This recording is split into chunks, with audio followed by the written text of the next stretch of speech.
Oi, gente, tudo bem com vocês? Hoje estamos aqui no 28º dia, fazendo o desafio de ler o Novo Testamento em 40 dias. Hoje a gente vai ler 1 Coríntios 16 até 2 Coríntios 9. Antes de começar, eu gostaria de vos pedir o like para vocês se inscreverem no canal, para ver se vocês estão gostando desses vídeos. E pronto, bora começar. Capítulo 16. A oferta para os cristãos da Judéia. Quanto à coleta para os santos, façam também vocês como ordenei as igrejas da Galácia.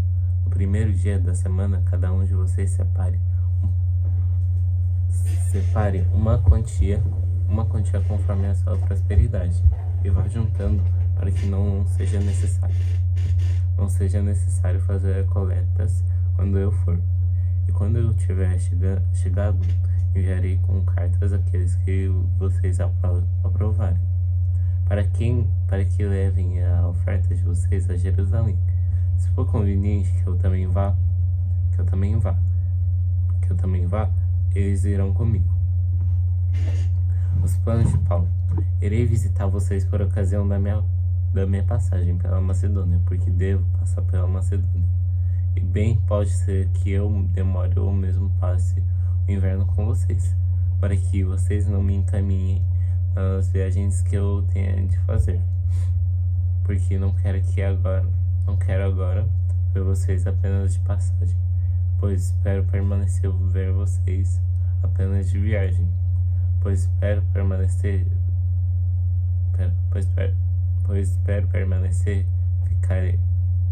ficarei em Éfeso até o Pentecostes.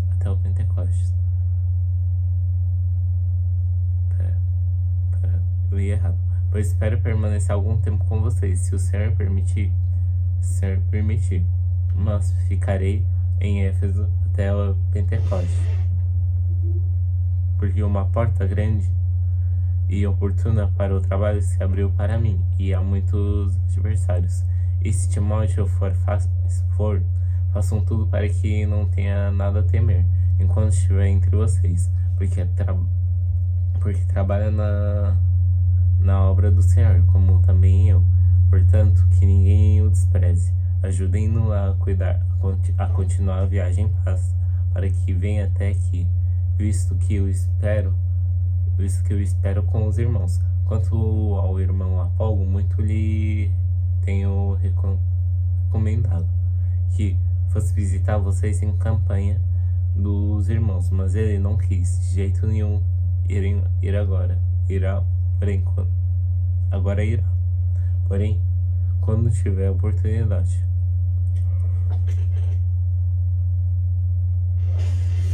Conselhos finais.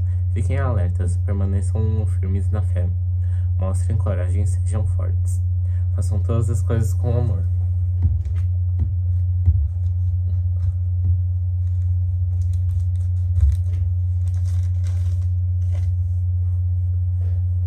E agora, irmãos, eu peço a vocês o seguinte: os membros da casa de Estéfanas são os principais da Acaia,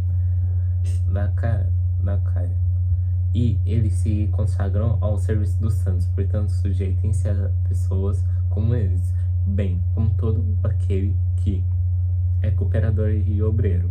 Alegro-me com a vida de Estéfanas, de Fortunato e de Acaico, porque eles supriram o que faltava de parte de vocês, porque trouxeram refrigério ao meu espírito e ao de vocês também. Deem o devido reconhecimento a homens como esses.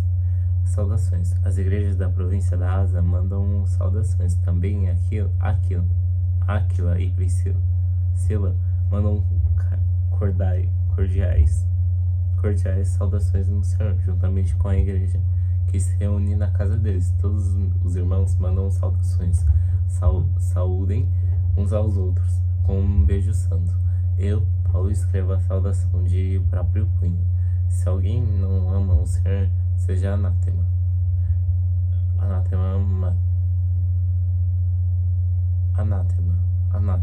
Maranata. bênção. A graça do Senhor Jesus esteja com vocês. O meu amor esteja com todos vocês em Cristo Jesus.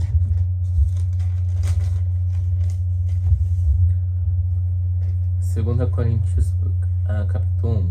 Prefácio e saudação. Paulo, apóstolo de Cristo Jesus pela vontade de Deus, e o irmão Timóteo, a igreja de Deus, está em Corinto, e a todos os santos em toda a Acaia.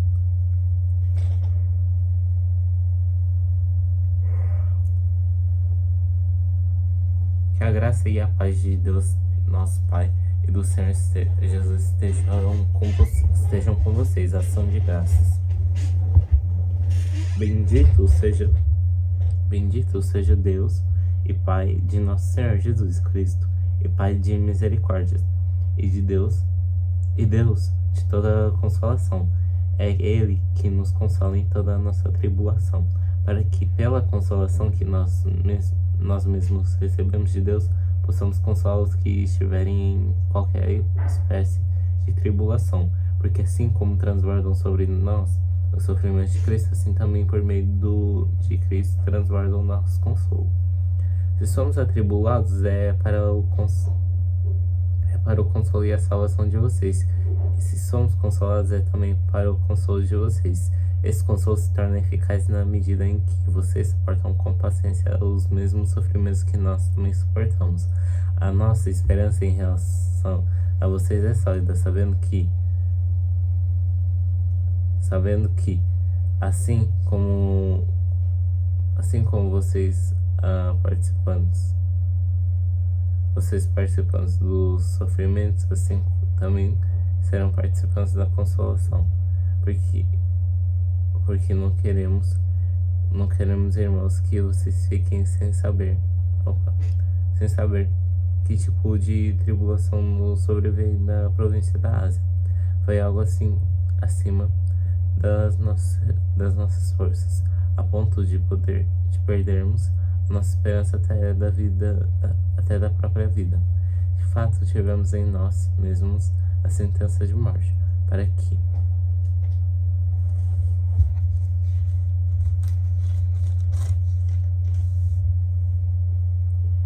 não ficássemos em nós mesmos, e sim no Deus que ressuscita os mortos, o qual nos livrou e ainda livrará de tão grande morte. Nele temos esperado que ainda continuará a nos livrar, enquanto vocês não ajudam com orações a nosso favor, para que por muitos sejam dadas graças a Deus nosso respeito pelo benefício que nos foi concedido por meio da súplica de muitos. Sinceridade de Paulo, porque a nossa glória é essa, o testemunho da nossa consciência de que com simplicidade e sinceridade de Deus, não com sabedoria humana, mas na graça divina, temos vivido no mundo, especialmente em relação a vocês, porque nenhuma outra coisa escrevemos para vocês, a não ser aquilo que vocês leem e entendem. E espero que vocês entendam completamente, como também já nos entenderam, em parte que teremos a glória de vocês, assim como vocês também serão a nossa glória no dia de Jesus, o nosso Senhor. Paulo explica a sua demora em ir a Corinto. Com essa confiança, eu queria primeiro encontrar-me com vocês, para que tivessem um segundo benefício, que é, ao passar aí, dirigir-me à Macedônia, e da Macedônia voltar a encontrar-me com vocês. Sendo então encaminhado por vocês para a Judéia, ora quer isso que agir com leviandade, ou tomar decisões, será que decido segundo a carne, de modo que não haja em mim simultaneamente o sim e o não, o sim e o não. Mas como Deus é fiel, a nossa palavra dirigida a vocês não é sim e não, porque o Filho de Deus, Jesus Cristo, foi anunciado entre vocês por nós. Isso é por mim, Silvano e Timóteo. foi sim e não. Pelo contrário, nem sempre houve o sim, porque todas as promessas do discerno do céu.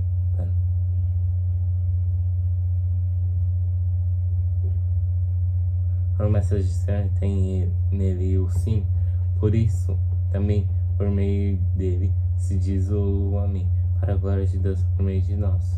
Para assim,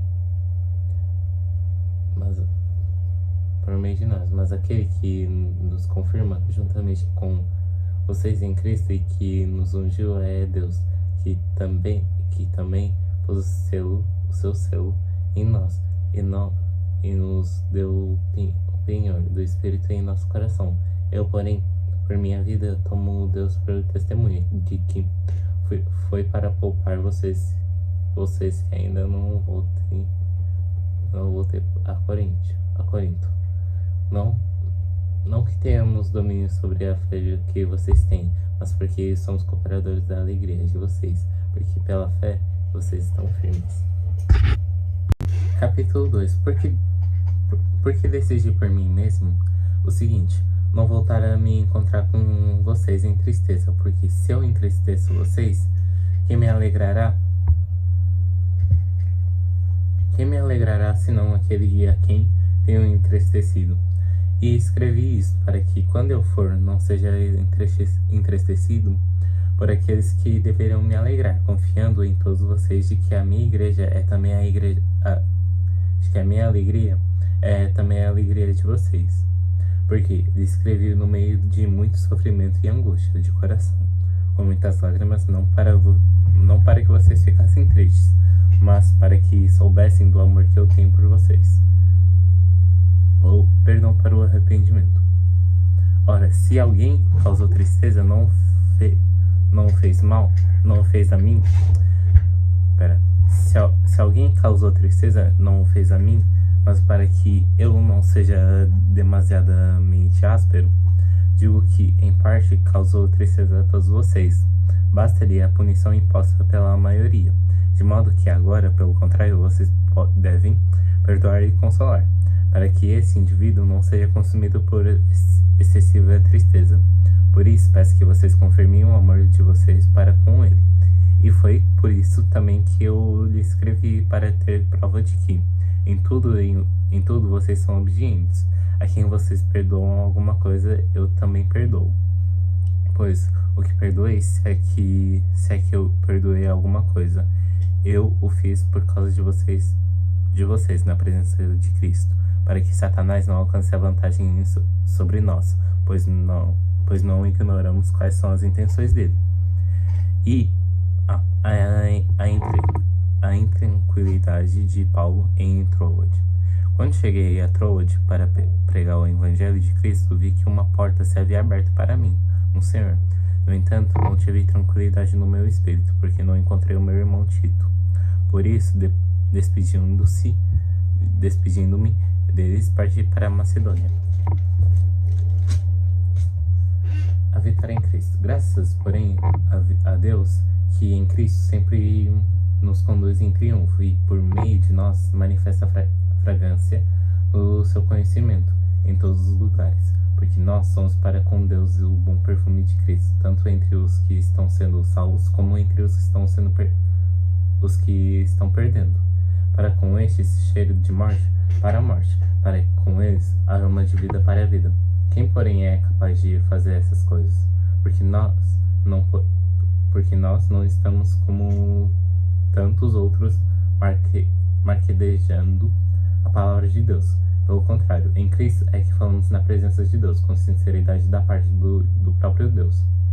Capítulo 3. Um ministério da nova aliança. Estamos começando outra vez a recomendar a nós mesmos?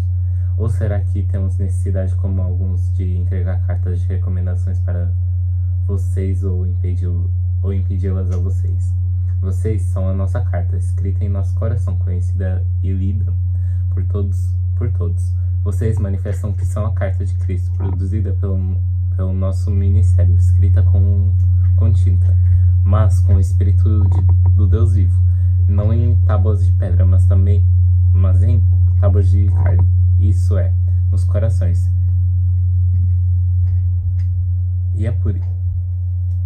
E é por meio de Cristo que temos tal confiança em Deus. Não que por nós sejamos capazes de pensar alguma coisa como se partisse de nós. Pelo contrário, a nossa capacidade vem de Deus, o qual nos capacitou para sermos ministros de uma nova aliança, não da letra, mas do Espírito.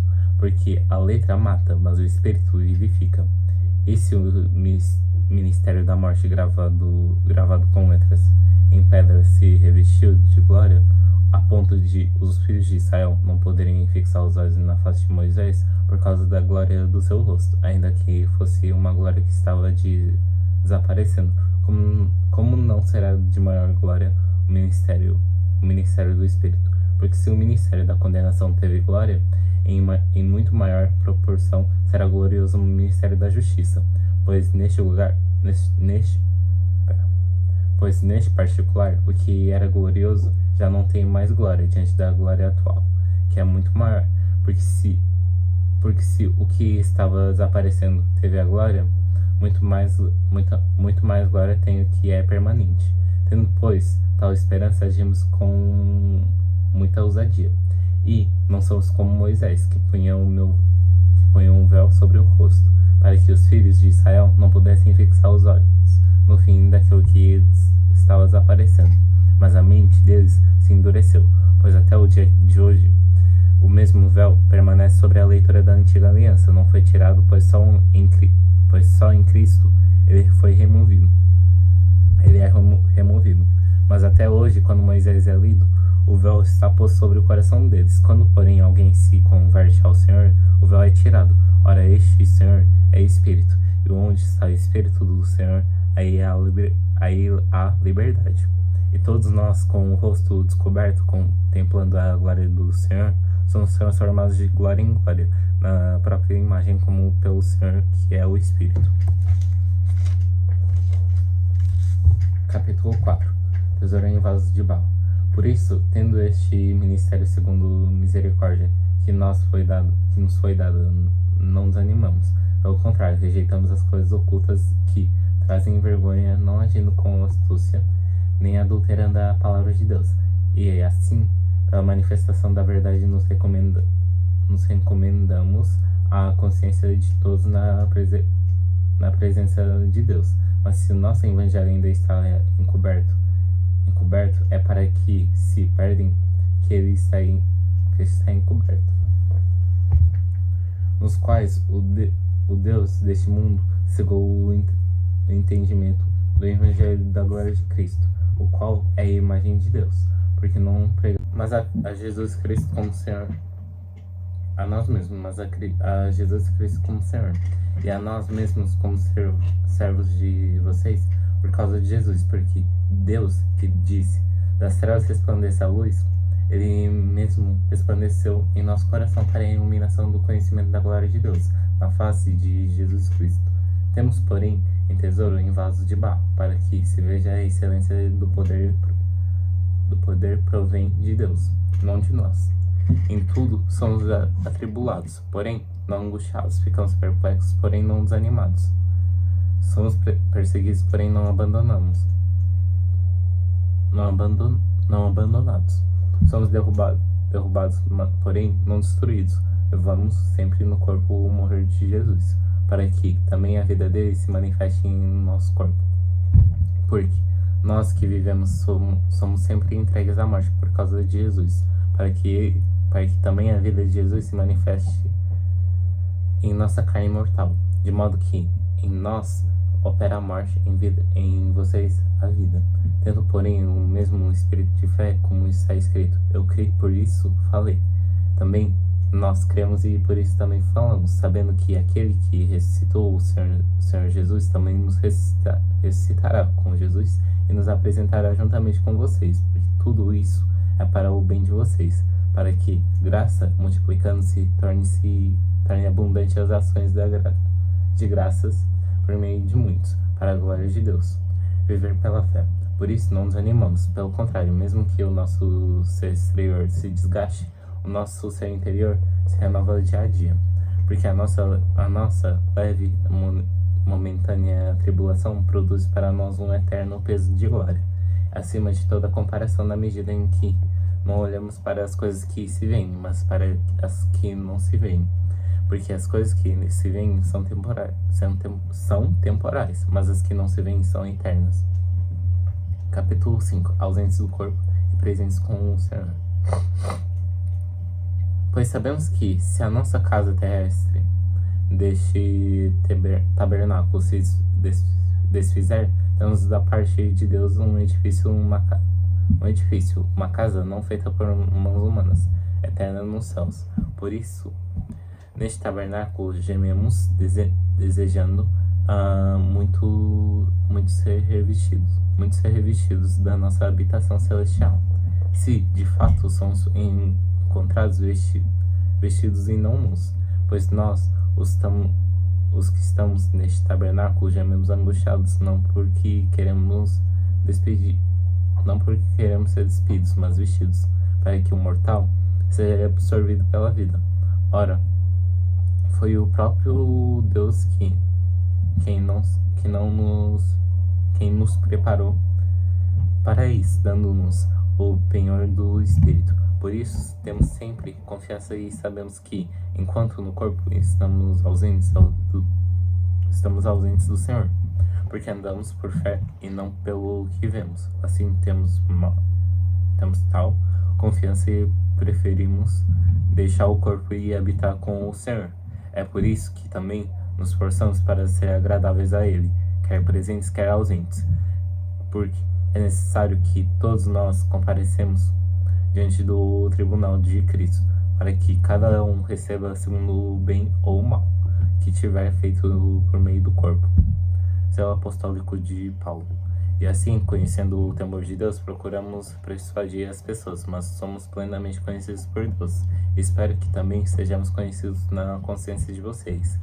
Não queremos novamente nos recomendar a vocês, pelo contrário, estamos dando uma oportunidade para vocês se orgulharem por nossa causa, para que tenham o que responder aos que se gloriam na aparência e não no coração.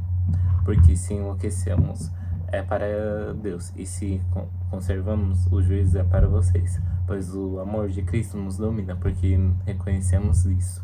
Um morreu por todos, logo todos morreram, e ele morreu por todos, para que os que vivem não vivam, mas para si mesmo, mas para aquele que eles morreu e ressuscitou. Assim que nós, daqui por diante, a ninguém conhecemos segundo a carne, e antes conhecemos Cristo segundo a carne. Já agora não conhecemos deste mundo, e assim, se alguém está em Cristo, é nova criatura.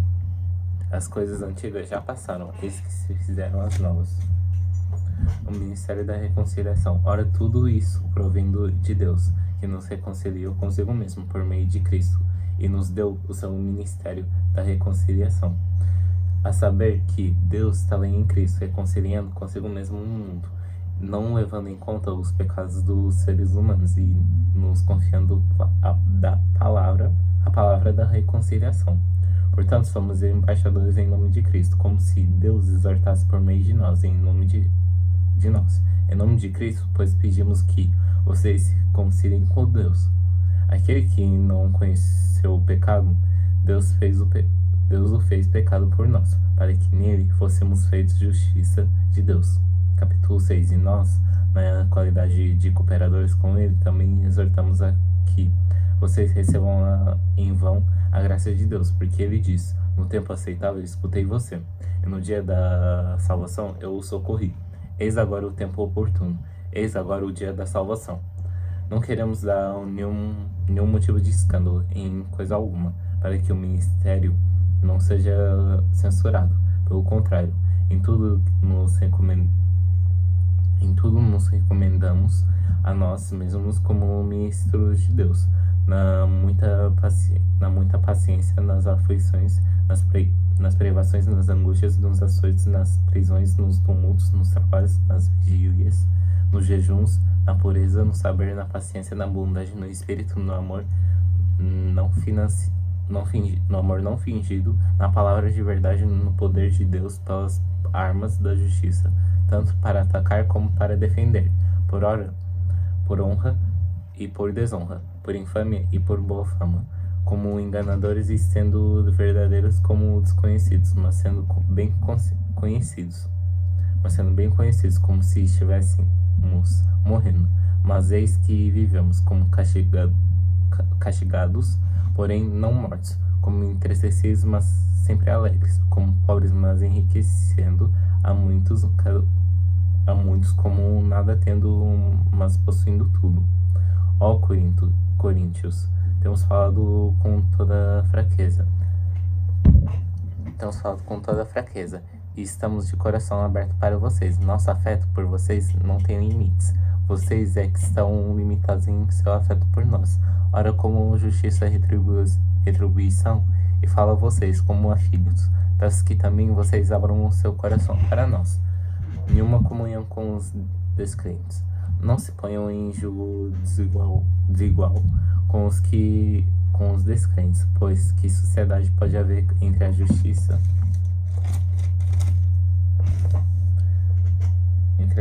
e a iniquidade. Amém. E a iniquidade.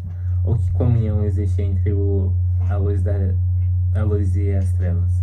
Que harmonia pode haver entre Cristo e o maligno? Ou que união existe entre o crente e o descrente? Que ligação há entre o santuário de Deus e os ídolos? Porque nós somos santuários do Deus vivo, como ele próprio disse. Habitarei e andarei entre eles, serei o seu Deus e eles serão o meu povo. Por isso o Senhor diz: saiam do meio deles e separem-se deles, não toquem em coisa impura. E eu os receberei, serei o pai de vocês, e vocês serão meus filhos e minhas filhas, diz o Senhor Todo-Poderoso. Portanto, meus amados, tendo tais promessas, purifiquemo-nos de toda impureza, tanto da carne como do espírito, aperfeiçoando a nossa santidade no temor de Deus. A alegria de Paulo pelos Coríntios. Pedimos que vocês nos acolham em seu coração. Não tratamos ninguém com injustiça, não prejudicamos ninguém, não exploramos ninguém. Não falo para condenar vocês, porque eu já disse que vocês estão em nosso coração. Para juntos morreremos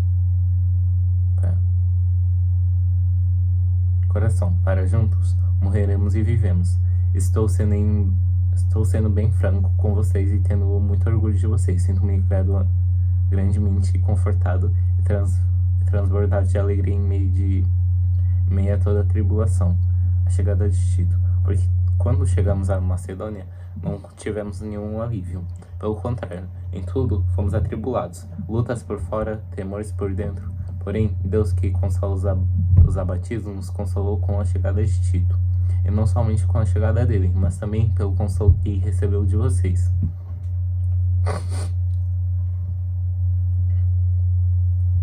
Ele nos falou da saudade,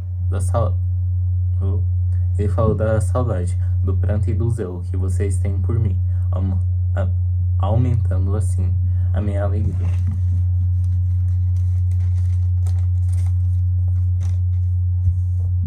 Porque mesmo que eu tenha entristecido vocês com a minha carta, não me arrependo, embora já tenha me arrependido, pois vi que aquela carta os deixou triste, ainda que por breve tempo. Mas agora me alegro não porque vocês ficaram tristes, mas porque essa tristeza os levou ao arrependimento, pois vocês foram entristecidos segundo Deus, para que de nossa parte não sofressem nenhum dano, porque a tristeza, segundo Deus, produz arrependimento para salvação, salvação que a ninguém traz pesar, mas a tristeza do mundo produz morte. Vejam quanto cuidado produziu em vocês o fato de serem entristecidos segundo Deus. Que defesa e que indignação, que temor, que saudade, que zelo, que desejo de punir o culpado. Em tudo vocês se mostraram inocentes nesse assunto. Portanto, embora eu tenha escrito aquela carta, não foi por causa daquele que fez o mal, nem por causa daquele que sofreu a afronta, mas para que fosse manifesto entre vocês, diante de Deus, o cuidado que vocês têm por nós. Foi por isso que nos sentimos consolados. E, assim, dessa nossa consolação, muito mais nos alegramos pelo contentamento de Tito, porque todos vocês trouxeram refrigério ao espírito dele, porque se falei a ele em certo orgulho a respeito de vocês, não fiquei envergonhado. Pelo contrário, como tudo o que falamos a vocês era verdade, também os elogios que na presença de Tito fizemos a respeito de vocês se mostraram verdadeiros. E o grande afeto que ele tem por vocês aumenta cada vez mais. Quando ele se lembra da obediência de todos vocês, de como receberam com temor e tremor.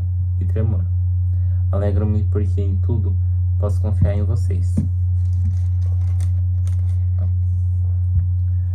Generosidade nas ofertas, capítulo 8. Também, irmãos, queremos que estejam informados a respeito da graça de Deus que foi concedida às igrejas da Macedônia, porque no meio da muita prova de tribulação manifestaram a abundância da alegria e a profunda pobreza deles transbordou em grande riqueza de generosidade, porque possa testemunhar que, na medida de suas posses e mesmo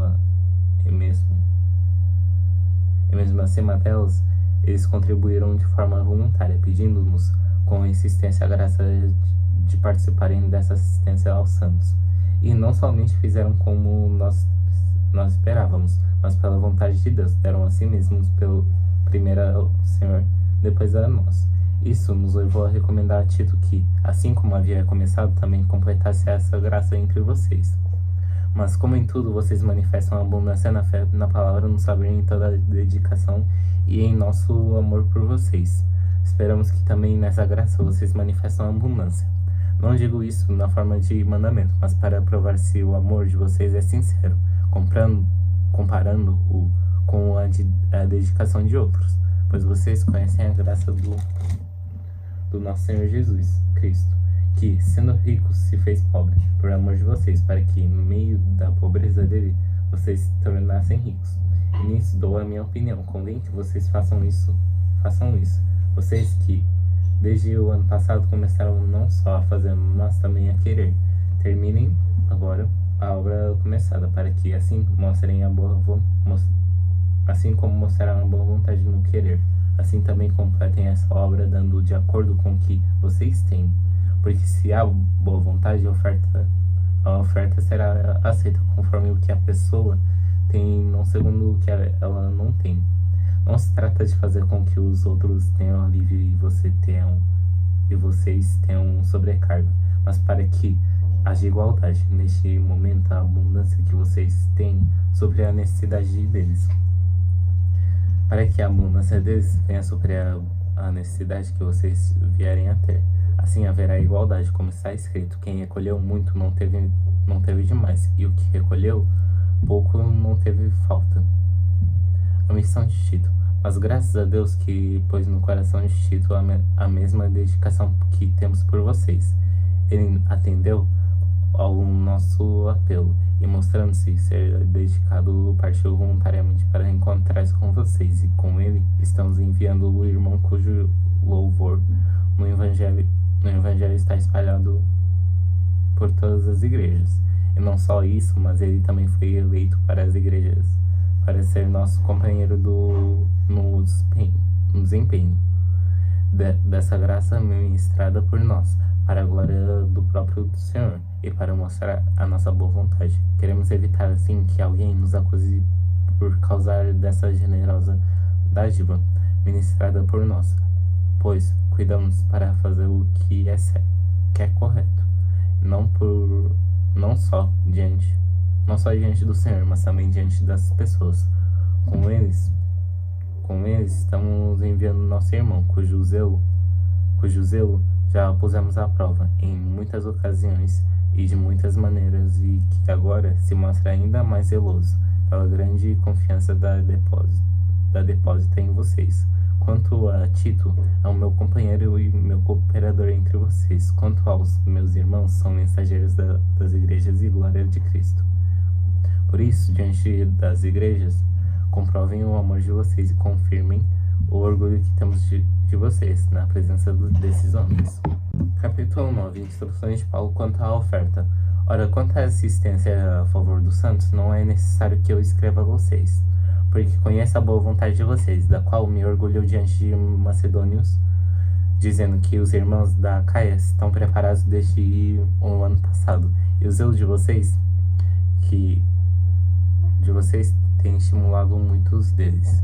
Mas enviei estes irmãos para que o nosso louvor a respeito de vocês neste particular não se desminta, a fim de que, como venho lhes dizendo, vocês estivessem preparados. Do contrário, se alguns dos macedônios forem comigo e descobrirem que vocês não estão preparados, isso será uma vergonha para nós, para não dizer que será para vocês também. Por toda essa confiança que tivemos em vocês, portanto, julguei necessário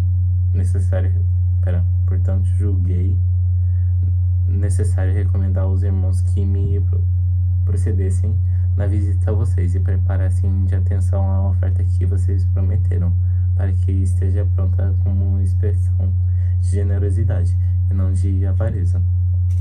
Eu sementarei a colheita, e isso afirmo: aquele que semeia pouco também colherá pouco, aquele que semeia pouco também colherá pouco, e o que semeia com fartura também colherá com fartura. Cada um contribua segundo o tiver proposto no coração, não com tristeza ou por necessidade, porque Deus ama quem dá com alegria. Deus pode tornar abundante em vocês toda a graça, a fim de que, tendo sempre em tudo ampla suficiência, vocês sejam abundantes em toda boa obra, como está escrito: distribuiu, deu aos pobres, a sua justiça permanece para sempre. E Deus, que dá semente ao que semeia e pão para alimento, também suprirá e aumentará as sementes e multiplicará os frutos da justiça de vocês. Assim vocês serão enriquecidos em tudo para toda generosidade, a qual por meio de nós resulta em orações de gratidão a Deus, porque o serviço dessa assistência não só supre a necessidade dos santos, mas também transborda em muitas orações de gratidão a Deus. Na prova deste serviço, eles glorificam a Deus pela obediência da confissão que vocês fazem do Evangelho de Cristo e pela generosidade com que vocês contribuem para eles e para todos enquanto eles oram por vocês, com grande afeto por causa da extraordinária graça de Deus que foi dada a vocês. Graças a Deus pelo seu dom indescritível. É isso, gente. Muito obrigado por terem assistido.